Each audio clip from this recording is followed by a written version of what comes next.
Welcome to the WWE Podcast, your place for the most passionate wrestling analysis on the web. Just turn Roman heel. What is WWE waiting for? When other wrestling podcasts put you to sleep, you can count on the WWE Podcast to keep you engaged and asking for more. I've been watching wrestling for over 20 years, and that was one of the best matches I've ever seen. This is unlike any other wrestling analysis. So without any further delay, let's get the show started right now.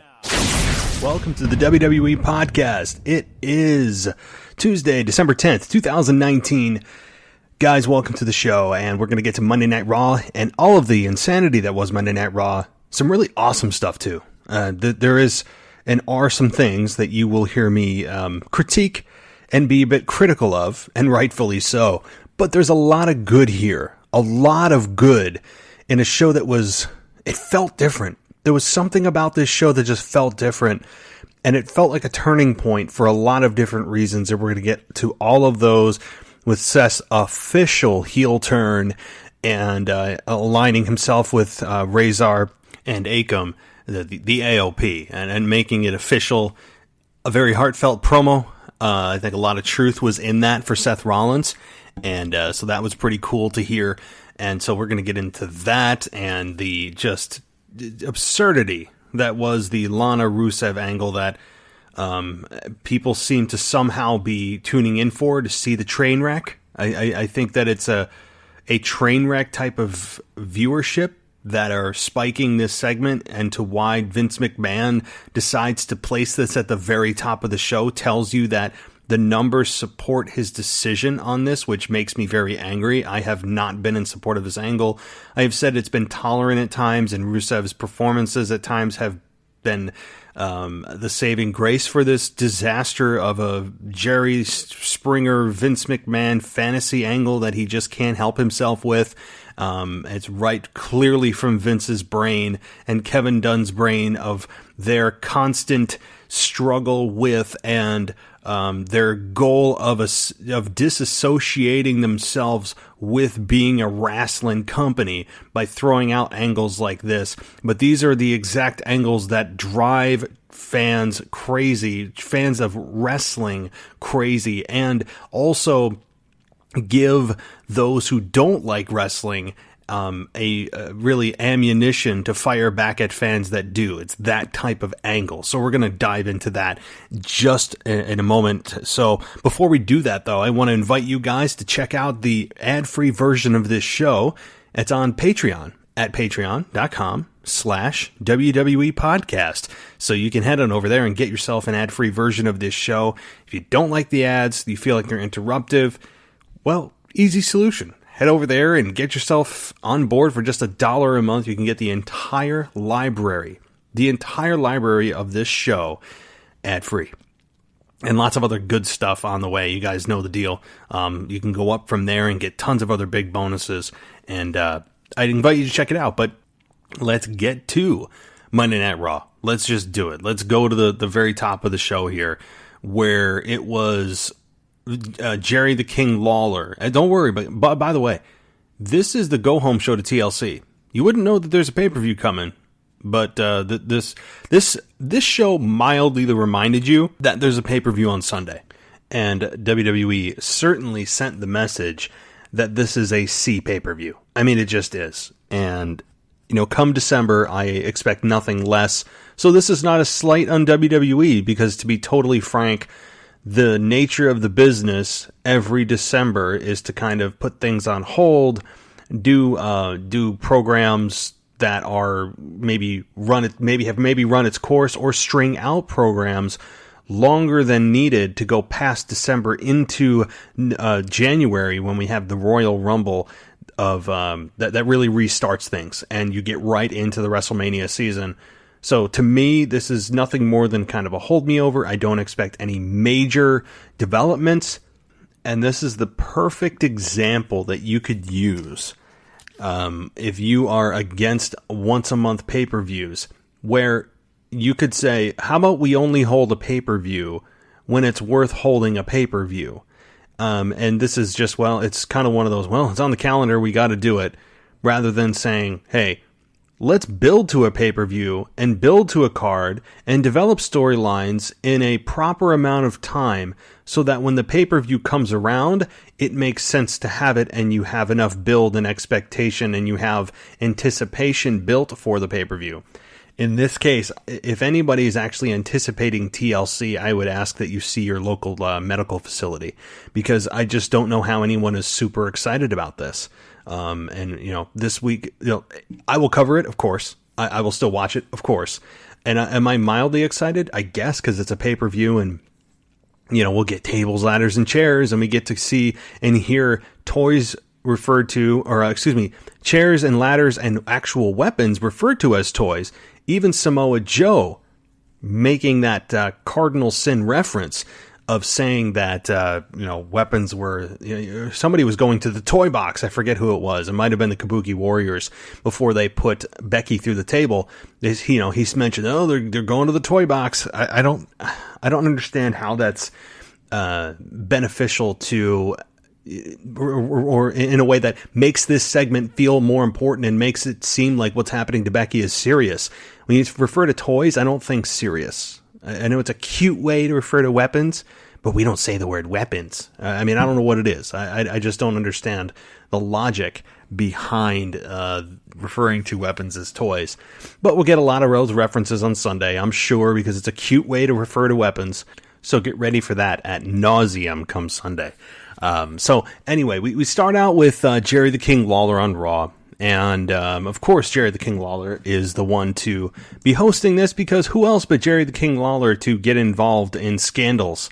And nothing like a scandal to get Vince McMahon's eyes perked up and paying attention at a production meeting. Nothing like a good scandal. We don't need that wrestling. It's all about the scandals and entertaining TV or whatever the hell he thinks this is. Again, there have been worse things in the world of WWE.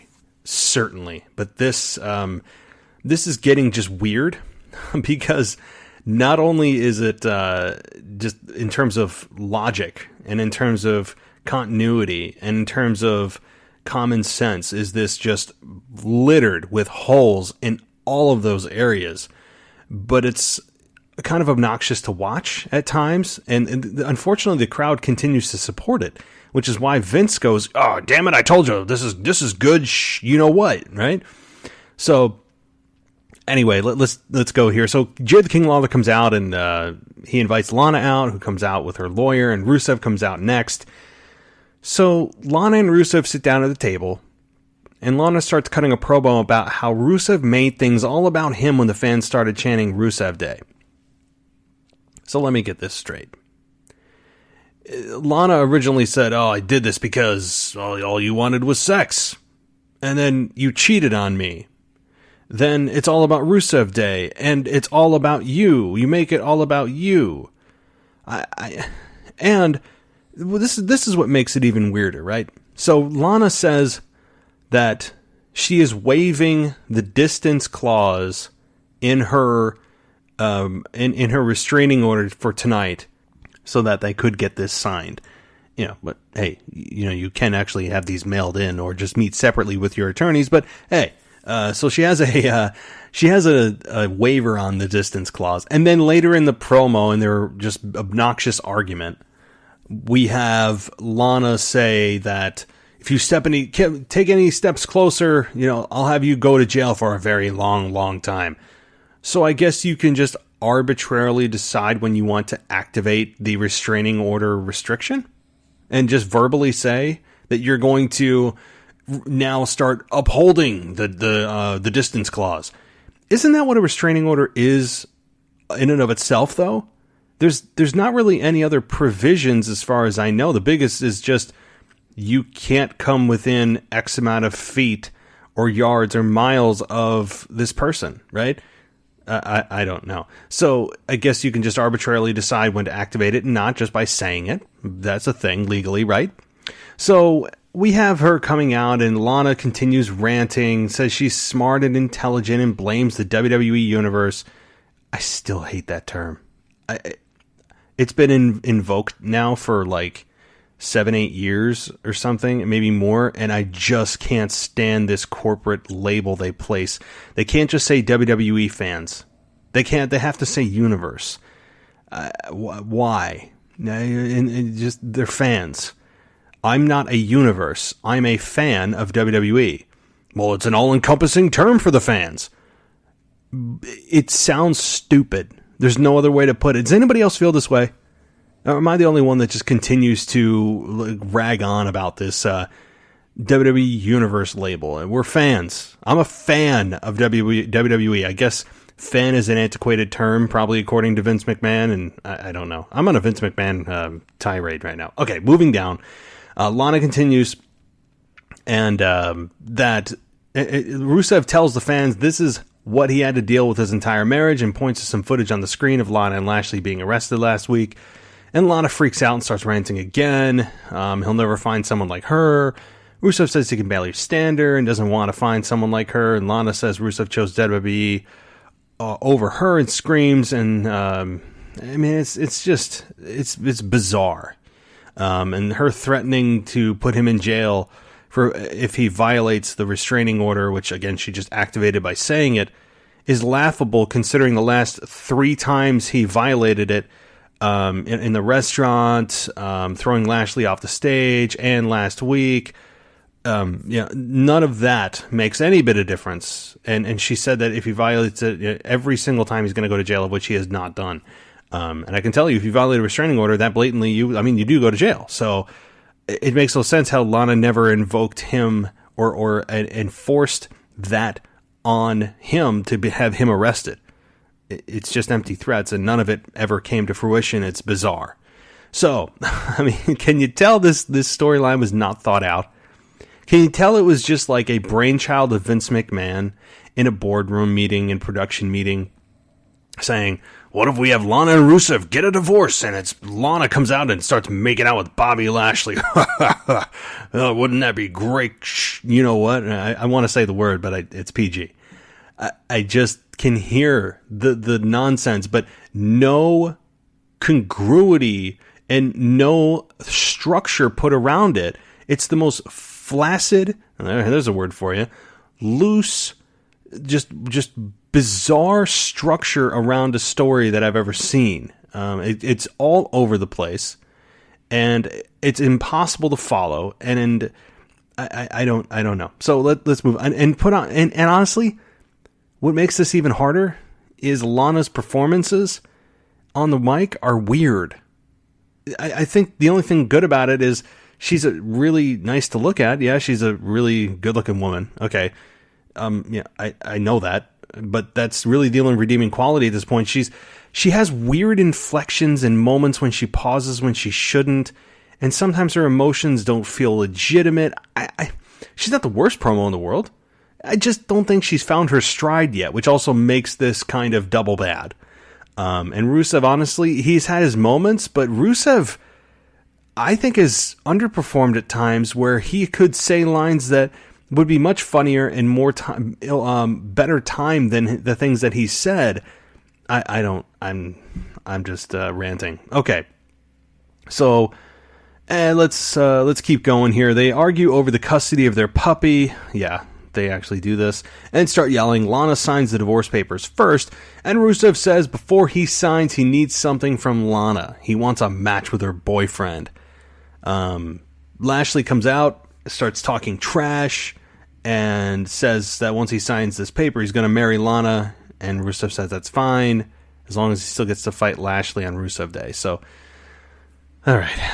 Yeah, I'm going to move on from this segment because I'm interested to see what the numbers were for this segment in particular. If it was something that Vince McMahon was envisioning the numbers for, and hopefully does not validate his incessant need to have these entertainment, and I put that in air quotes, these entertainment segments over valuable wrestling. I understand this needs to be sprinkled in, but it was just I just feel like it was just loosely talked about, and someone said, well, let's just put it together, make it make sense. And it just hasn't. It just hasn't all the way through. There's no follow through on Rusev actually being arrested for violating restraining orders. There's still no explanation and follow up to the cheating.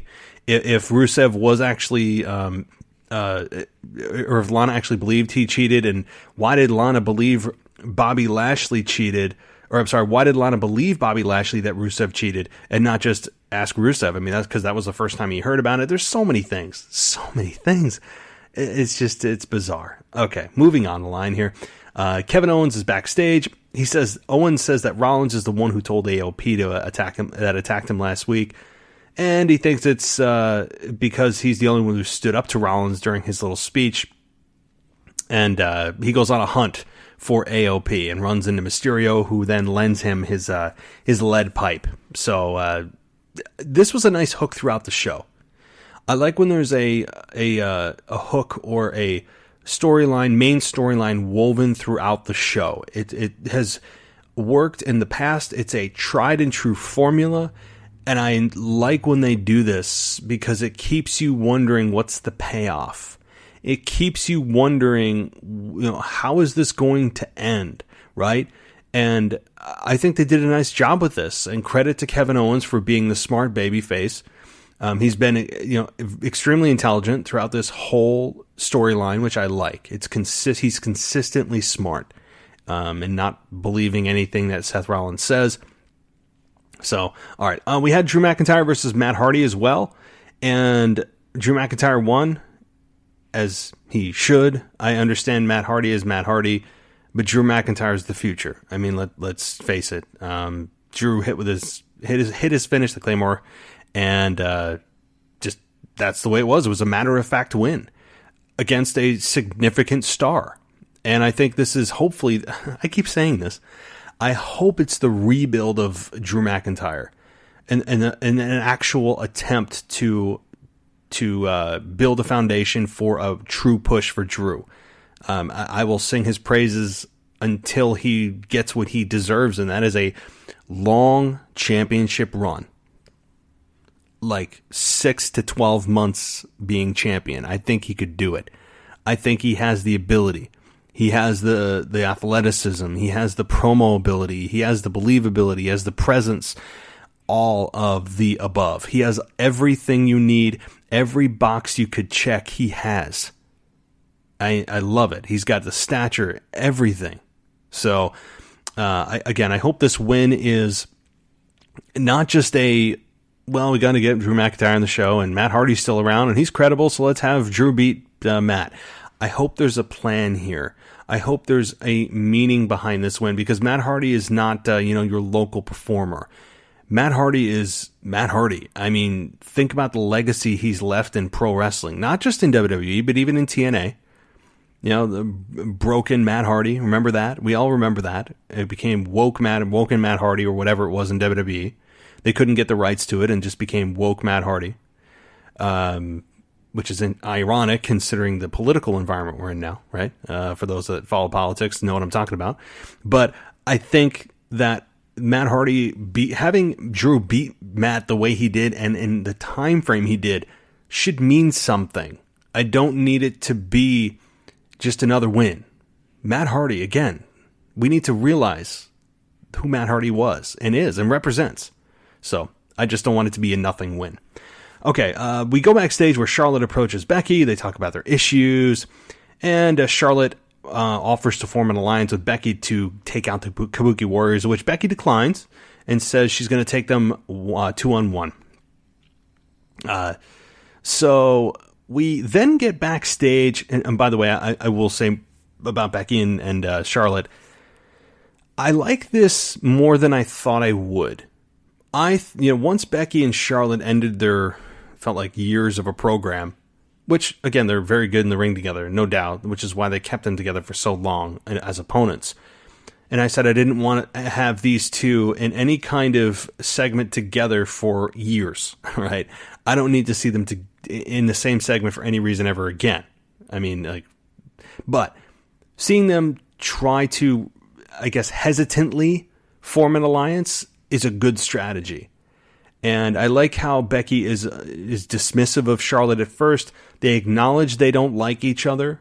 I like it. That's smart. It makes sense after months and months and months and years of fighting each other and dissing each other and at each other's throats, to have them acknowledge that, hey, we don't like each other, but we have a common enemy. And Becky's still kind of a bit hesitant. There should be that hesitancy, and that's smart. So praise to the WWE on this storyline in terms of congruity and in terms of logic. This makes a lot of sense. So, and obviously we get more of a development in this story down the line here. So, okay, Owen sees Mojo Rawley backstage. Now, this is something I really enjoyed from a Kevin Owens perspective, which I think he had a really good night, a banner night. I enjoyed Kevin Owens from top to bottom here, and having him run into Mojo, who's being an obnoxious, talking about how, yeah, I saw AOP go this way. Oh, wait a minute, I saw it go that way, and then it's basically saying, I saw him go both directions, trying to be an obnoxious a-hole. And I like how Kevin Owens slapped him in the face. That to me, I mean, because Mojo deserved it. I loved it. Mojo, I mean, I guess it's from my own personal experience. Like, whenever you're in a dire situation and you have somebody make a joke out about something you really need, and they're saying, I have that, and then they really don't have it, and they're just being an a-hole, but you're like, no, I like really need to know. But apparently their thirst for trying to make a joke at your expense when you're actually needing something is at a higher premium, then yeah, they need to be punched right in the face. So I enjoy that from Kevin Owens. That was a solid segment for, again, a solid night, very solid night for Kevin Owens. Okay, then we get a video package announcing Batista's induction into the WWE Hall of Fame for the class of 2020. Really enjoyed that as well, as far as Batista deserving of that. Of course he is. And yes, the NWO. The NWO, Scott Hall, Kevin Nash, Hogan, and X-Pac Sean Waltman are going to be inducted into the WWE Hall of Fame. And many people are saying, oh my God, Hogan's being inducted twice. Anybody who likes him or, supports him, F them, F you, blah, blah, blah. Okay, let's take a step back here. I just want to comment on this. If you don't recognize the contributions that, and again, I'm speaking specifically about Hulk Hogan because that seems to be the focal point of everybody who just, will not let go of the racist comments he made years and years and years and years ago, of which he has publicly apologized for. He was fired from WWE for many a year, 3 years or 4 years, and now he's back. So how long are we supposed to punish somebody, for making comments that, again, I do not support. I think they were awful. Of course, all of that. But again, you do the crime, you do the time. Are we just supposed to basically blackball him forever? Consider the contributions he's made. Consider the contributions that Hulk Hogan has made in his career to the sport of professional wrestling. And when you talk about the NWO, how can that group not be inducted? Are you going to just cut off your nose to spite your face and say, well, the NWO is going to be inducted, but F Hogan, he's not going to be there? You can't do that. Hulk Hogan was the face of the NWO. So you're just going to, again, you're going to sacrifice the whole group's induction because people are saying F Hogan. Grow up. Seriously. I mean, the whole thing is, the world is run by how people feel. Everybody's feelings. Everyone's got feelings. Everyone, that doesn't make me feel good, or no, that's offensive. Everyone hides behind their identity. I'm getting all political. But the fact of the matter is, the contributions that Hulk Hogan has made is undeniable and should absolutely be recognized in the professional wrestling world. The comments that he made years ago that were being recorded at his, not of his knowledge, okay? We all know that, and there's no disputing any of that. We know that.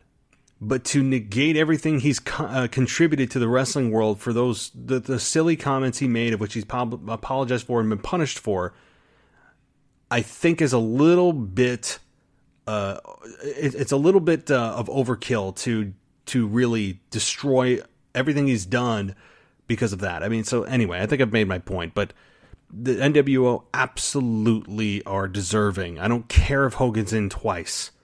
I don't give a damn, right? Think about this. What about D-Generation X? Yeah. Inducted. You're saying they shouldn't be inducted twice? Shawn Michaels of his own career and the D-Generation X character? Or D-Generation X group? I mean, you can make how many examples? Just because someone shouldn't be inducted twice.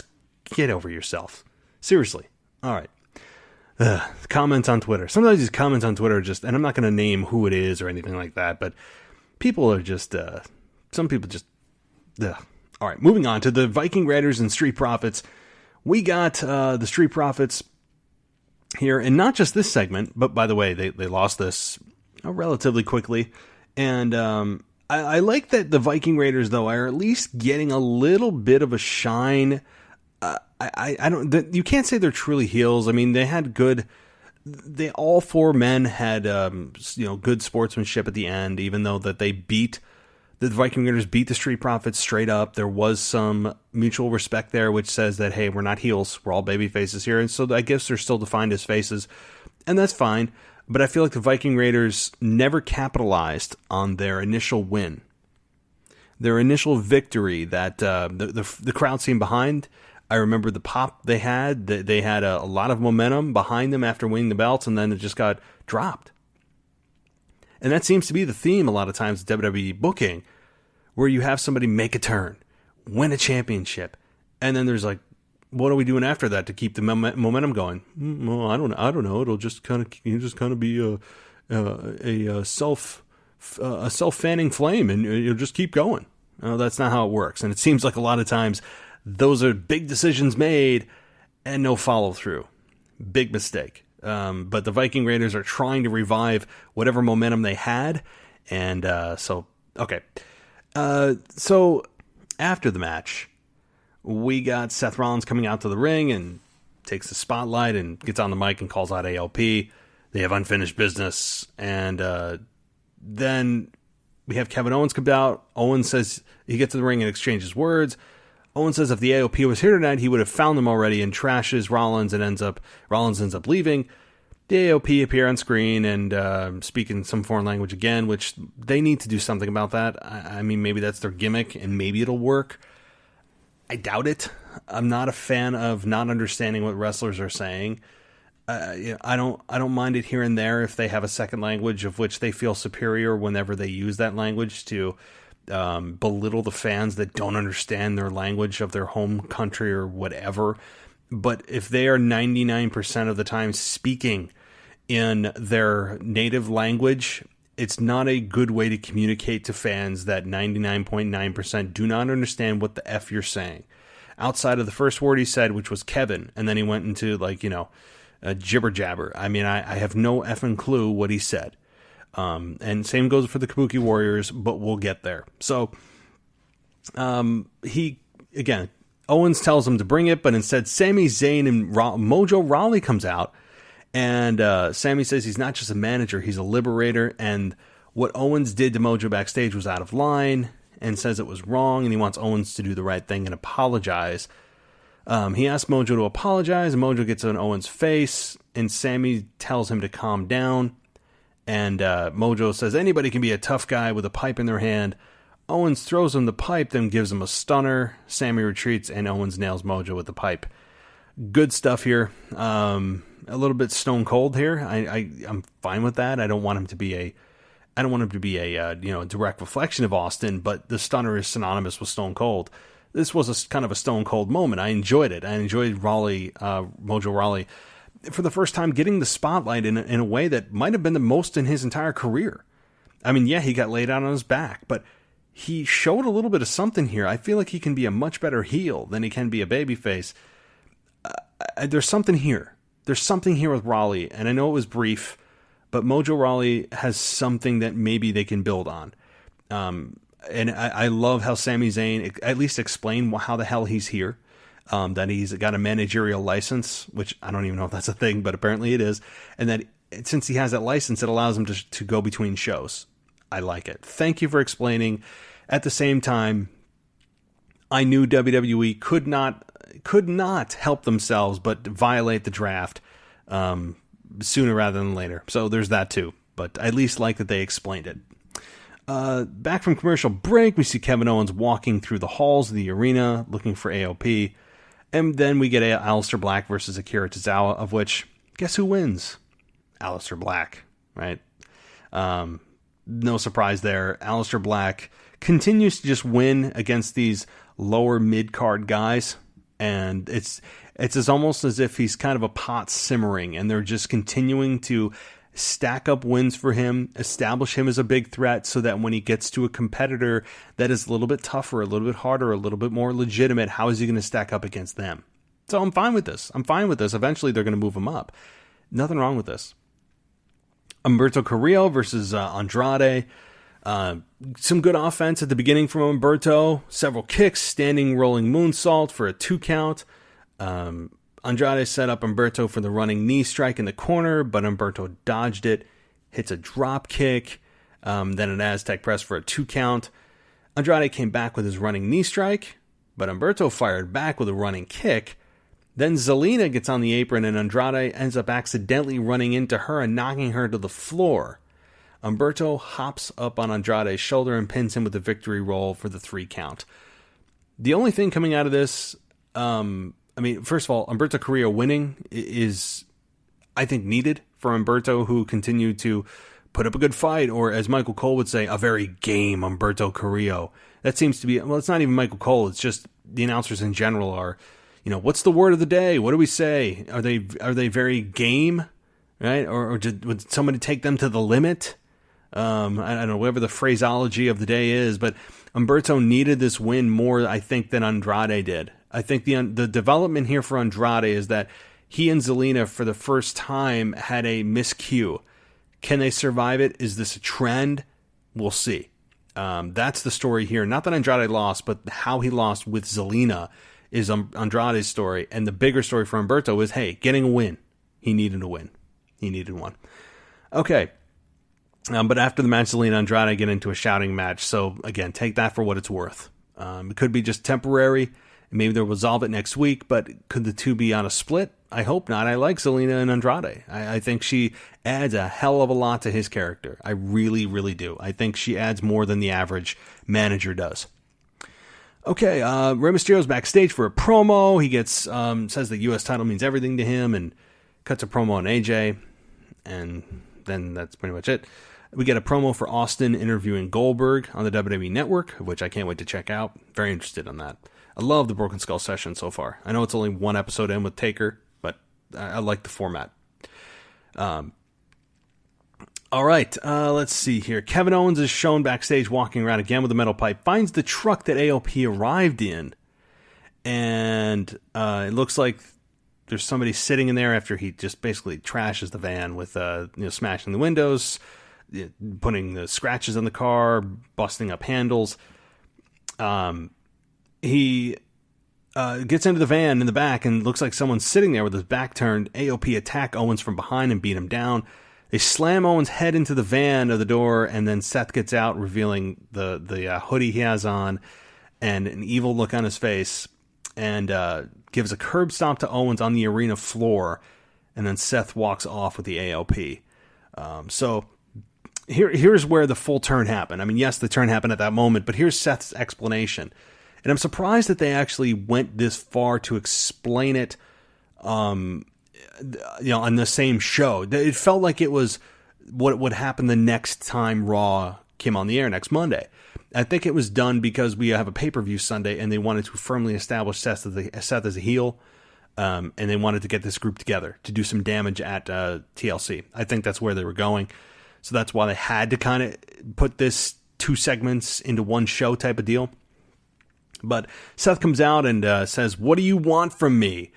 And says that he used to get along with the WWE fans, insert your own stupid corporate word there, but something went wrong and they don't like him anymore, and he can't figure out why. Seth says he doesn't take nights off. He fights through injuries. He puts it all on the line in the ring for each and every one of us. And as Seth says, he sticks his neck out for fans in the ring and in the media, and in return he gets spit on and disrespected. And he told everyone last week he had nothing to do with AOP. That was the truth, but that wasn't good enough. Since fans jumped on the Owens bandwagon, and they wanted to push him, it's time for him to push back. He says that the fans the fans and Owens drove him to stand side by side with two men who understand, the AOP. The AOP come out to the ring and stand next to Rollins, so it's symbolically, it's now official. They all leave together, and as Owens is being loaded into an ambulance, of which I would not want those EMTs working on me. They could not get that stretcher into the ambulance. I'll just say that. I mean, that was funny. Out of all the ambulance segments we've had in professional wrestling over the last 25 years, I have never seen any of the EMTs have issue with the stretcher getting into the ambulance. That was kind of funny, actually. But so he also mentioned in this promo about how he beat Brock Lesnar and brought not once but twice and brought the Universal Championship back for us. But I think Seth is so caught up. And I'll take a step back. I think what Seth said was 100% from his guts. I really believe that. I think the lot of this had to do with Seth feeling truly frustrated with fans and not understanding why they were turning on him. And it's not a deal of, well, you either die a hero or live long enough to become the villain. I don't see that as the case. I mean, that wouldn't have been the case with Stone Cold Steve Austin. The fans were never going to boo him. Even during his heel turn, he wasn't truly booed. Fans reluctantly were like, I mean, Austin's heel turn is largely viewed as unsuccessful, at least from the standard that Stone Cold Steve Austin, Steve Williams set for it when he did it on at WrestleMania 17 and turned on the fans and aligned himself with Vince McMahon. So I don't really buy that moniker, that cop-out, that excuse of, oh, you'll either die a hero or live long enough to see yourself become the villain. It's very Batmanish. I think was that from The Dark Knight or The Dark Knight Rises? One of them, right? God, those are such good movies. But it was from one of them, and I think that's what Seth was alluding to. He made the reference, not in this promo, but it was in WWE Backstage that, look at Tom Brady, people just want to see somebody knock him off his perch. I don't think Seth is seeing the forest through the trees here. I think Seth is a little bit delusional and drinking too much of the Kool-Aid that WWE management has been forcing him to drink. I don't think it's a fact of, well, you got to the mountaintop, now we want to see you fall. I don't think he was ever that great of a babyface to begin with. And here's some of the things as to why the fans, I think, turned on him. I've been watching this long enough to feel it. I felt it. He never truly connected as a face. He felt a bit inauthentic.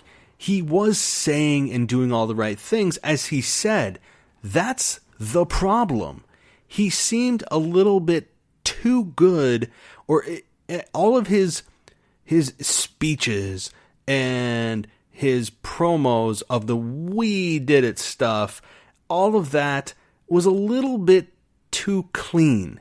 It wasn't real. That's your problem. It was too polished. And so that was one problem. And then you look at the fact of Becky Lynch and Seth Rollins when they teamed together against Lacey Evans and Baron Corbin. They had terrible on-air chemistry, obnoxious on-screen chemistry, of which Becky has rebounded and Seth didn't. That was awful. Awful. Seth he was just kind of there at times. He didn't have a whole lot of depth as a babyface. There were times where he would say that this is his life, this is everything, and we're supposed to just get behind him and relate. He doesn't, I think, have the knack to relate as a babyface. He doesn't. He has done so many heinous things, turning on the Shield, being responsible for the Shield's destruction, joining the Authority, only to be dumped by the Authority, and then he was forced to leave the Authority, not leaving of his own accord. And then just the way he speaks, his promos, his voice tone and inflection, his natural voice screams heel. You put all this together, and it's just a recipe for, you're boring us, Seth. I mean, you got to the mountaintop. We could say that we were tired of Brock being champion, and we wanted to see someone take Brock down, but just only because Brock Lesnar held it forever, and he wasn't there. It wasn't so much that we wanted to see Seth as champion. We just wanted to see someone who was believable enough to take it away from him so that we could have a championship that is actually on TV, at least semi-regularly.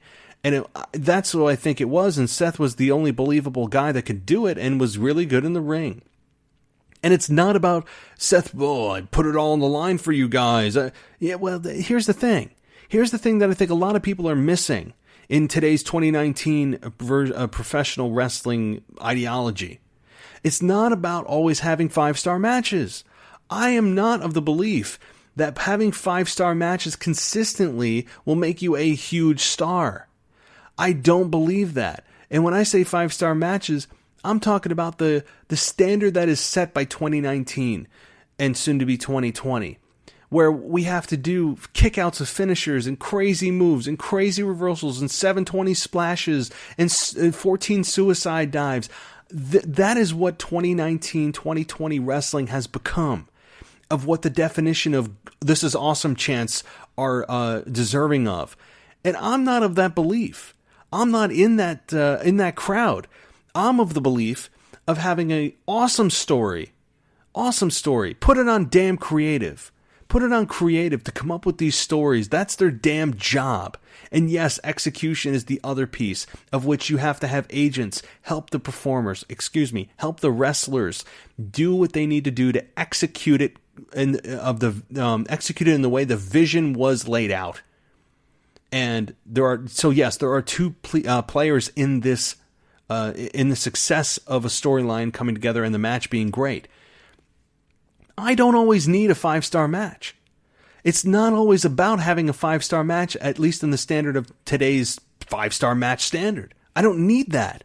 I need a great story, intriguing characters, over-the-top characters that are believable, promos that don't feel mechanical. Everybody doesn't need to have a zinger line at the end of every promo. Everybody's too polished. Everything's so squeaky clean and cute with the lines that are delivered that it doesn't feel authentic because it's done too well. It's a really weird dynamic. I don't need promos feeling so cute and so well thought out that it's not believable. And they sacrifice authenticity and believability for, it's going to be a great line, or it'll be a great comeback, it'll be funny.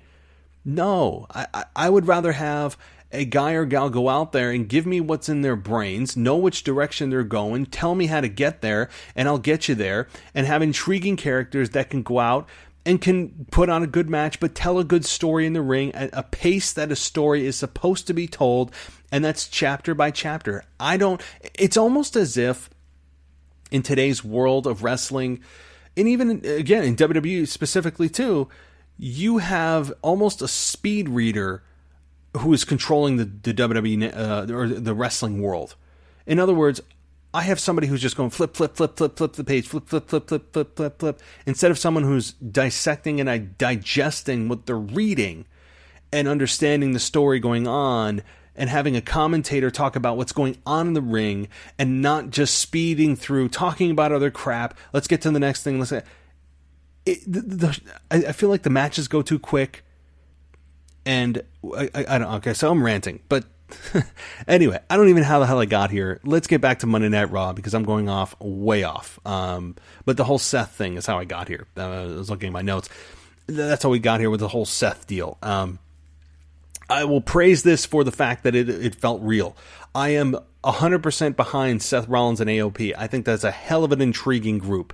You have Seth and two heaters, two heavies that can do his bidding, do his dirty work. And if he's blaming the fans because we're the ones that turned on him and now our negativity has forced him to do this. I love that. Not taking any responsibility for anything. That's a completely just a completely heinous trait to have. It's a unlikable trait to have, and that is a great heel in the making. So I'm very interested to see what Seth, the heel 2.0, can do. Very interested. So I'm loving this pairing. I like his promo, but I think that Seth's thinking is faulty as to why the fans, quote, turned on him. You have to look no further than creative Sometimes your execution, you have a natural inkling to be heel anyway. WWE effed up your return at Extreme Rules when he returned, and I forget what year it was, 2012, no, 2015, when I had Extreme Rules. The fans were ready to embrace him. They didn't. WWE turned him heel, and that was it was a massive misstep. So many different things, guys. Just a litany of things. So, what do you want from me, Seth? I want you to be authentic. I want you to do and think and tell me what you're thinking without actually trying to remember what you just read backstage. That's what I want from you. I want a heel Seth Rollins, because I think that's you're better suited as. You were very bland as a babyface. That's what I want from you. So you want your answer? There it is. Okay. Becky Lynch versus Asuka and Kairi Sane. I liked this match. I thought it was very good. Having Becky not lose, but just have Asuka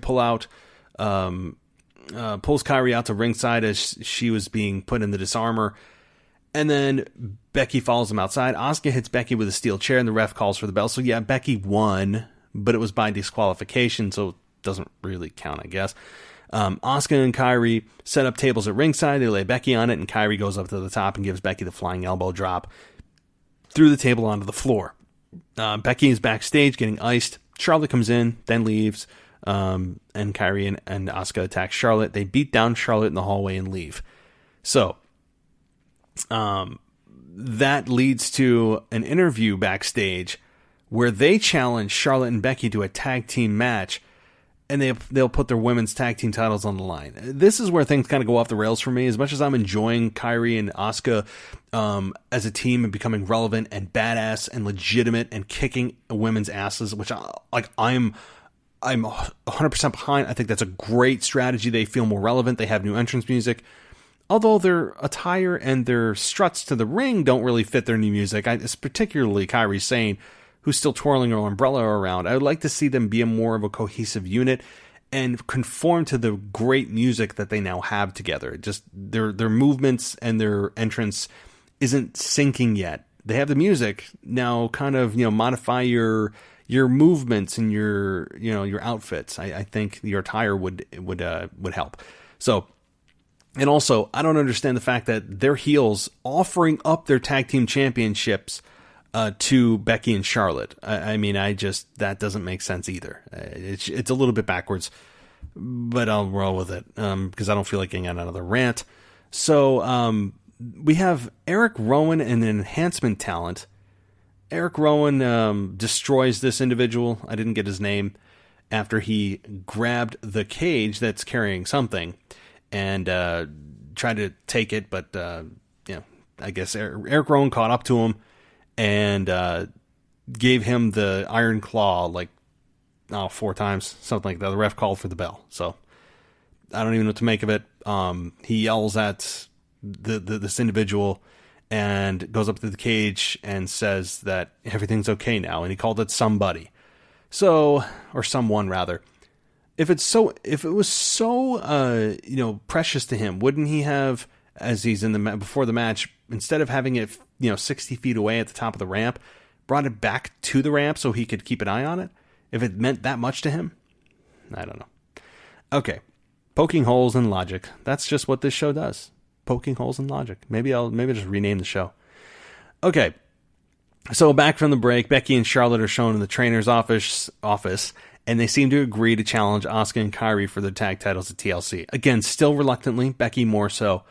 Makes sense. I'm fine with this. And do I expect them to win? That's another discussion. That's intriguing. Having Becky 2 belts again, which I still don't like that nickname, but having Becky and Charlotte as tag team champions, could it happen? Very much so. Again, tune in Saturday for your TLC predictions, and tomorrow for Wrestling Nostalgia, and then Thursday and Friday for your AEW and NXT reviews. So lots of shows coming up this week. We then get Angela Ford and Ford and Dawkins from the Street Profits. They started an SNL Weekend Update themed skit. They talk about some matches for the TLC card and then crack some jokes about the competitors. I don't know. I think Vince McMahon looks at these guys as in comedy, kind of like he looks at Heavy Machinery as comedy, particularly Otis. I don't know if I didn't hate it. I went into this when it first came up. I said, "Oh, this is going to be terrible." Then I came away saying they didn't kill it, right? I mean, if they're using them as just props to promote the pay-per-view and give people a lineup, fine. I don't know if this is going to be something consistent, but okay. Rey Mysterio versus AJ Styles for the United States Championship was next here. Good match. I really enjoyed this match. I think it would have been about 11, 12 minutes. Great match, except for the end, right? I mean, they botched the end. I'm not going to get on them for that because that was a tricky move to do, a Hurricane Rana into a Styles Clash. Two professionals out there, you're going to have a clunker of a moment every now and then. It's just going to happen. Unfortunately, it had to be the final move set of the match. So it's what people think of. But outside of this, I think they worked well together. I enjoyed it. And having Rey Mysterio pin AJ Styles, I think was the right move. AJ Styles is clearly in a program with Randy Orton. It wouldn't make sense for AJ Styles to win the United States Championship, only to get in a program with Randy Orton, who would then challenge for it. Doesn't make sense. You need to keep this on Rey. I'm not a fan of, though. The only thing I would say, I don't know if I'm a big fan of you battle this. You have this match and you're doing power moves and crazy stuff, and the next thing you know, you lose by a roll up. I mean, we see that I think a little bit too much, where guys beat the hell out of each other, do all this crazy stuff, and they lose with a roll up. I mean, okay, but outside of that, I'm fine with it. Randy Orton showed up and looked like he was going to deliver an RKO and just did nothing and walked away. Randy Orton is the most intriguing he's been in a while. I actually forgot about it. I didn't think he was going to show up, and seeing him in the ring, thinking he's going to deliver an RKO, winks, doesn't, rolls out, and leaves. Imagine that, man. You travel, you work out, you get to the arena, you're sleepless, and they're like, well, what we're going to have you do, Randy? We're going to have you just kind of roll in the ring, wink, and you're going to leave. All right. I'm sure Randy didn't oppose Mr. Longevity, and he's all about longevity, and rightfully so. Probably like, hell yeah, guys, sign me up, right? Sign me up. But just interesting. I'm sure in the dark segment, maybe after the camera went off, they probably had him hit a couple RKOs so that the live crowd was going sent home happy. So on a final note about Raw, I will say WWE's continual nonsensical just nose in the air about where they are and announcing where they are. Now, they were in Fayetteville, South Carolina. And Greenville, South Carolina. And they didn't mention where they were. And when they were in North Carolina, when we had Big E come out on SmackDown last week, he said, "Oh, North Carolina." He didn't even want to say the town. This week, it was just a quick banner at the beginning of Raw and of where they were. That's it. It's just, it just shows you what WWE, what their image, their how they view their image when portraying where they are, that it affects how people view what this company is. Maybe I said that wrong. They are so concerned about what people will think and their sponsors will think and their stakeholders and stockholders will think if they announce where they are. And if it's not a football NFL city, if it's not Chicago or LA or New York or Miami or wherever, Dallas, that they're gonna think that this company is small town and that this is one of those wrestling companies that goes where the territories used to go. It's such small thinking. It's just so stupid, and it's so noticeable when they do this. Like, what is the problem announcing where you are? I understand anytime they're in Chicago or LA, New York, Dallas, Miami, you name it, Sacramento even, San Francisco, Philadelphia, name an NFL city, and they will say that name a minimum of 10 times during the show. 15, 20 times maybe. You come to Greenville, South Carolina, you'll be lucky if they mention the state you're in. They won't. It's so small of them. And it just shows you what their values are and what they value. It's just stupid. It's embarrassing. So how about that, WWE? I mean, like, seriously, just take pride in the fact that you are touring and selling out arenas across the country. You're not going to always be in a big market. But no, that's not the case. Well, we're just in South Carolina. We're just an all-encompassing. We're in an all-encompassing Raw. The entire state of South Carolina is here. We're not in one particular place. Vince McMahon and his values are so screwed up sometimes. I mean, seriously. But anyway, all right. Well, guys, I hope you enjoyed the show today. That was a blast. I really enjoyed talking about Monday Night Raw, which I think was overall very good. Yes, of course, I had some had some qualms about Lana and Rusev, that whole thing, and Bobby Lashley, of course, and then Seth Rollins' explanation of why he did what he did, blaming it on us. I think that was good, but it's a faulty thinking because I believe it's his true thinking. And his alliance with AOP, loved it. So very interested to see what they do to follow up on this and how things play out at TLC. Again, the TLC preview prediction show with Ashley will be done on Saturday, where you guys can hear our thoughts. And, of course, the AEW NXT review and your Wrestling Nostalgia comes to you tomorrow as I am traveling, but I'll bring all of my podcast equipment with me so you'll be able to get your Wrestling Nostalgia fix tomorrow night. All right, guys. Thank you so much for listening. As always, I'll talk to you next time.